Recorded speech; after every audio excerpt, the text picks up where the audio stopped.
Ne tɔgɔ ye Musa Keita. Ka bɔ min? Ka bɔ Yamusukuro. Ok.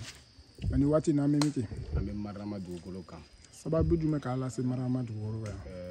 An nana fasiya ni bɛnbasiya de kɔ. D'accord. N'o ye quartier Jinakatu ye. An nana o sababu de la. D'accord. O sababu bɔra jɔn de la? Sabula ko dɔ de b'a organiser la, mɔgɔ dɔ de ka organiser.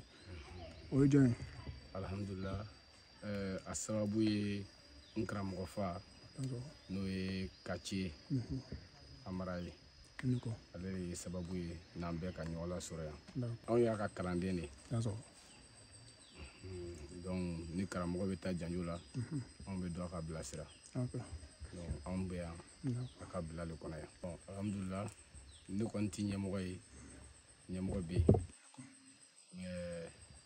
Ni ɲɛmɔgɔ tɛ yen waati min ne de b'ale présenter yɔrɔw la.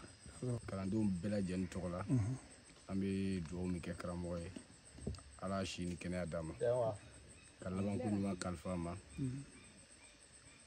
Hali bi a ka ko min a b'a la hali bi Ala bɛ se ka ɲɛtaga d'a ma cogo min a bɛ fɛn min ɲini Ala fɛ Ala y'a nɔgɔya ye. A nana faso kanu min na hali bi Ala y'a ko yiriwa. Kalandenw bɛɛ ka foli de ko k'a fɔ an ɲɛna k'a ni ko k'a dansɔgɔ. Alhamdulillah an bɛ se ka foli min di jama bɛɛ lajɛlen ma an b'a fɔ ko bɛɛ ni ce i yɛrɛ ye.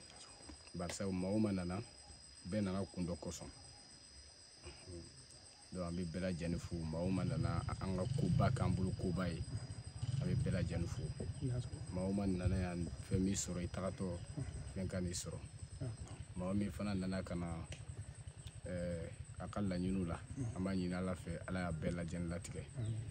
Donc kalandenw ko bɛɛ lajɛlen farala ɲɔgɔn kan ko ka foli di jama nabagaw ma ko bɛɛ fo ni a yɛrɛ ka kɛwale la.